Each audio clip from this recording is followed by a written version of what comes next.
Welcome back to the LEGO Club Show! At the LEGO Club Show, we love to build with LEGO sets. But recently, we learned about a different kind of building from our talented friends at Cartoon Network and Turner Studios. You see, this crew builds with light and 3D animation programs to bring creatures to life in the live-action movie Ben10 Alien Swarm. So we know you've already seen the movie, but have you seen how it was made? Cartoon Network wanted to give the LEGO Club a sneak peek at the creation of Ben10 Alien Swarm. So we headed off to their headquarters in Atlanta, Georgia to check it out. On this visit, we're not going to be looking at the Ben 10 cartoon. Instead, we're going to watch how this talented team made these cartoon heroes, villains, and aliens come to life in the live-action movie Ben 10 Alien Swarm. Are you ready? Here we go. My name is Mario Orlando. I'm one of the animators for Turner Studios, and we work on the Ben 10 movie. The first step in the process is creating a model of a character. So this is one of the characters for the movies. His name is Humongosaur. First step is we just build a character out of one point at a time, and this is all detail, the wireframe detail that you see here.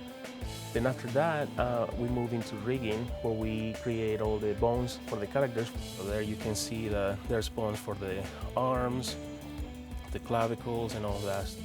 Then we move into the animation stage, where we can take the controls and be able to pose a character, the kind of cool poses and things like that. It's kind of like virtual puppetry kind of thing.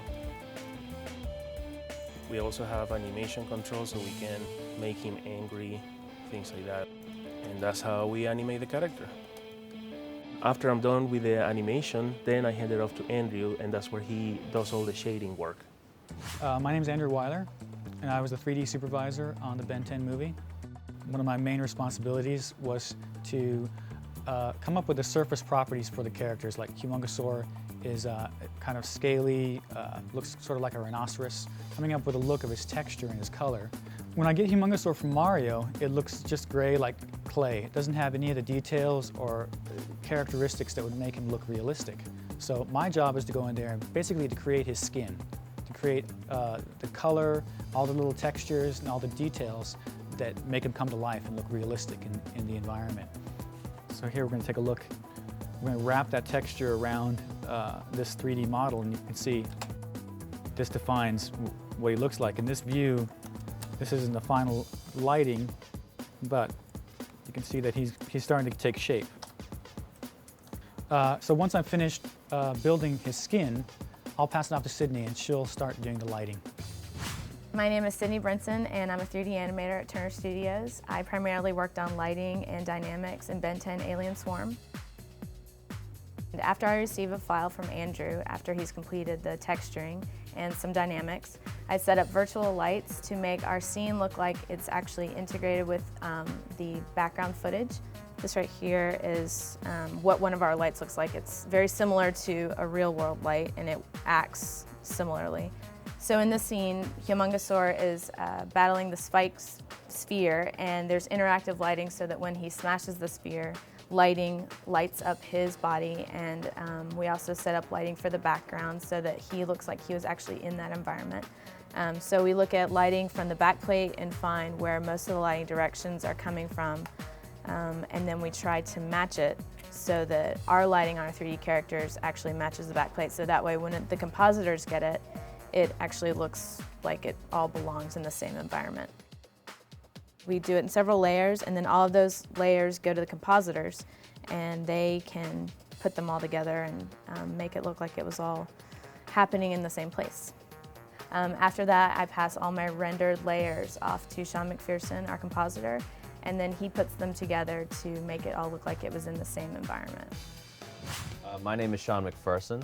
I was a compositor on Ben 10, and the role of a compositor is to take all the pieces that I've already gotten from Mario, Andrew, and Sydney and put them together and layer them so that we have a believable shot.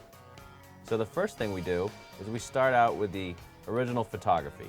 Here we have a background of the kids over the city, and we're going to put Humongosaur in there. But Humongosaur doesn't look like he's been shot over that background, does he? No, he looks gray, almost like a piece of clay.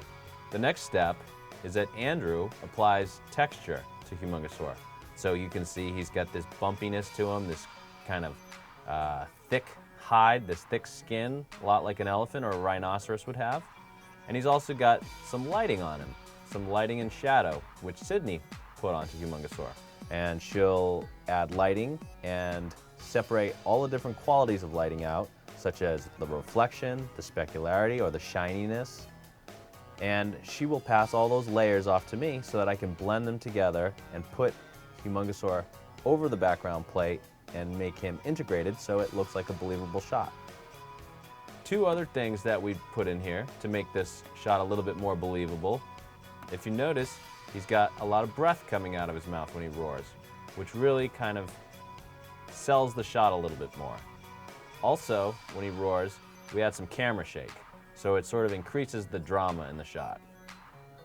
And when we put all those things together, we get a really dramatic, believable shot. And so those are the steps that we took to build Humungosaur for the Ben 10 movie. Stay tuned to LegoClub.com for more from this super awesome episode of the LEGO Club Show.